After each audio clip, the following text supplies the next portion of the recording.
Outlet पर होगा आपके सारे फिजिक्स के इंस्टीट्यूट मैथ्स और उसका सफाया। बस अपने फोन से क्वेश्चन की फोटो खींचो, क्रॉप करो और तुरंत वीडियो सोल्यूशन पाओ। डाउनलोड कीजिए डाउटनेट ऐप अभी या फिर व्हाट्सएप कीजिए अपने डाउट्स 8 400 400 400 पर। हेलो स्टूडेंट्स, ये क्वेश्चन दिया गया कि a wave is propagating on a long stretch string along the length has taken as positive x axis. कोई वेव है प्रोपोगेट कर रही है किसी स्ट्रिंग में जो पॉजिटिव एक्स एक्सिस के अलोंग, उसका इक्वेशन ये दिया हुआ है हमारे पास y equals to y not e to the power minus t upon capital t minus x by lambda का whole square. Okay, where why not की जो वैल्यू है 4 मिलीमीटर है, टी 1 सेकेंड है, लेमडा 4 सेंटीमीटर है। Find the velocity of the wave. हमें क्या करना है, velocity of the wave find करना है। find the function ft giving the displacement of the particle। Okay, x equals to 0 पे जो फंक्शन है ft पार्टिकल का जो डिस्प्लेसमेंट देगा वो उसकी वैल्यू फाइंड करनी है। Find the function gx giving the shape of the string at t equals to 0। t equals to 0 पे gx फंक्शन फाइंड करना है कि वो शेप बताएगा। Plot the shape gx of the string, gx plot the shape gx। Okay, gx का क्या करना है, हाँ प्लॉट करना है string at t equals to 0। t equals to 0 पे जो gx है उसका शेप कैसा होगा हमारी वेव का। और plot the shape of the string at t equal to 5 second. 5 second पे हमारी जो स्ट्रिंग है उसका शेप कैसा होगा ये हमें क्या करना है, ड्रॉ करना है। ओके, लेट्स डू दिस, इसको सॉल्व करते हैं हम। तो फर्स्ट ऑफ ऑल हम क्या करते हैं, हमारा जो इक्वेशन दिया हुआ है उसको क्या करते हैं, थोड़ा स्टैंडर्ड फॉर्म में लिखते हैं। ओके, तो ये कैसे लिख सकते हैं हम, यहाँ से अगर y equals to y not e to the power minus 1 upon t square common ले लें, तो 1 अपॉन टी कॉमन ले लेंगे तो ये क्या हो जाएगा, minus x upon lambda by T का होल स्क्वायर हो जाएगा। ओके, अब इसे क्या करते हैं, अपने जनरल इक्वेशन से कंपेयर करते हैं। तो जनरल इक्वेशन हमारे पास क्या होता है, y is equals to f t minus x upon v. ये हमारा वेव का क्या होता है, जनरल इक्वेशन होता है। v वेलोसिटी होता है, x डिस्प्लेसमेंट, t टाइम ये तो अब क्या करते हैं, इसको जब कंपेयर करते हैं हम तो हमें क्या मिलेगा, जो वेलोसिटी मिल जाएगा v की वैल्यू क्या मिल जाएगी, लेमडा बाई टी मिल जाएगी। लेमडा उसने कितना दे रखा है 4 सेंटीमीटर और टाइम कितना दिया है 1 सेकेंड। ओके, तो v कितना जाएगा 4 सेंटीमीटर पर सेकेंड। ओके, ये v की वैल्यू आ गई। ओके, तो ये हमारा a पार्ट था, उसमें हमसे वेलोसिटी पूछा हुआ था। b पार्ट में हमसे क्या पूछा हुआ है, बी पार्ट में हमसे पूछा है find the function f t given the displacement of particle at t equals to 0। Okay, तो एट टी इक्वल्स टू 0 पे हमारा पार्टिकल क्या होगा, एकदम ओरिजिन पे होगा। तो सॉरी, एक्स इक्वल्स टू 0 बोला हुआ है उसने, तो बी पार्ट में क्या करते हैं, एक्स इक्वल्स टू 0 पुट कर देते हैं। ओके, जो हमारा इक्वेशन है उसमें एक्स इक्वल्स टू 0 पुट कर देते हैं। जब एक्स इक्वल्स टू 0 पुट करेंगे तो हमारा जो फंक्शन होगा, ये जो एफ वाई है ये डिस्प्लेसमेंट ही है, वाई हमारा क्या डिस्प्लेसमेंट है, तो हमारा जो वैल्यू हो जाएगा एफ टी की, ये क्या आ जाएगी, वाई नॉट एक्स 0 पुट करेंगे तो ये पूरा इक्वेशन क्या हो जाएगा, 0 हो जाएगा।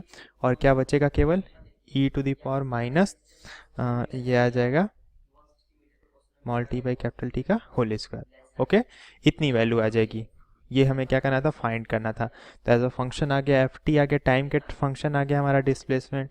तो बी पार्ट में हमें ये फाइंड करना था। सी पार्ट में हमें क्या फाइंड करना है, सी पार्ट में हमें फाइंड करना है कि find the function g x giving the shape of the string at t equals to 0। Okay, अब जो हमारा गिवन इक्वेशन है, ओके उसमें हम क्या करते हैं, टी इक्वल्स टू 0 पुट कर देते हैं।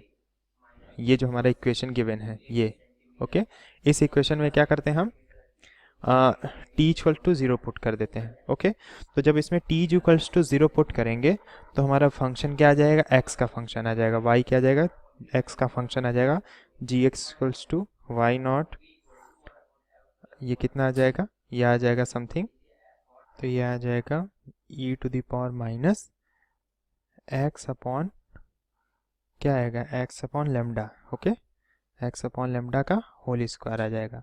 ओके, ये वैल्यू आ जाएगी। अब ये क्या है हमारा, इसका जो ग्राफ बनेगा, अब इसको क्या करना है, प्लॉट करना है। डी केस में हमसे क्या बोला है उसने कि डी केस में हमसे प्लॉट करना है जब टी की वैल्यू क्या हो, 0 हो। ओके, तो डी केस में हमसे पूछा है कि प्लॉट करना है जब टी की वैल्यू 0 हो। तो टी की वैल्यू जब 0 है तो हमें ये फंक्शन मिल रहा है। ओके, और इसको प्लॉट करेंगे तो ये कुछ क्या है, इस तरीके का शेप हमें मिलेगा। ये हमारा क्या हो गया, x इक्वल्स टू 0 हो गया, और इस पे x इक्वल टू 0 पे ये वैल्यू क्या होगी, मैक्सिमम होगी। तो और ये क्या होगी, y नॉट के इक्वल होगी। और e to the power x का ग्राफ क्या होता है, समथिंग इस तरीके का होता है। ये ओके इस तरीके का शेप होगा हमारा वेव का, किस पॉइंट पे, x इक्वल्स टू 0 पे। ओके और ये आगे कांस्टेंट इस तरीके का रहेगा, ये स्ट्रिंग जो है इस तरीके की होगी। ओके ये हमारा डी पार्ट हो गया। ठीक है, अब उसने बोला कि यही वेव को कब बनाना है, जब t की वैल्यू कितना ले लिया जाए, 5 सेकेंड ले लिया जाए। तो अब क्या करते हैं, t की वैल्यू को इंक्रीज कर देते हैं। ई पार्ट में उसने बोला है कि t कितना है, 5 सेकेंड। तो जब t इक्वल्स टू 5 सेकेंड ले लेंगे तो हमारी वेव कहाँ पहुँच जाएगी, तो हमारी वेव जो है उसके लिए हमें क्या करना होगा, वेलोसिटी कितना है उसका 4 सेंटीमीटर पर सेकेंड है और t कितना दिया 5 सेकेंड। तो डिस्टेंस निकालेंगे तो कहाँ पे पहुँच जाएगी, 20 सेंटीमीटर पे। ओके तो ये हमारी जो लाइन है वो वहीं रहेगी, x इक्वल्स टू 0 जो लाइन है ये यहीं पे रहेगी और हमारी जो वेव होगी वो कहाँ पे पहुँच जाएगी, 20 सेंटीमीटर पे। ओके इस तरीके से ये हमारी जो वेव की पल्स है ये इस पॉइंट पे पहुंच जाएगी और ये पॉइंट क्या होगा, x equals to 20 centimetre. Okay तो यही हमें क्या करना था, फाइंड करना था। ओके तो यही हमारे क्या है, रिक्वायर्ड आंसर है। तो सबसे पहले हमने वेलोसिटी कैलकुलेट कर लिया, वेलोसिटी कितनी आई 4 सेंटीमीटर। उसके बाद हमने फंक्शन कैलकुलेट कर दिया ft। ओके फिर हमने क्या कैलकुलेट किया, gx कैलकुलेट किया as a function of distance. Okay और उसके बाद हमने क्या किया, उसका पोजीशन ड्रॉ किया। ओके डिफरेंट टाइम पे।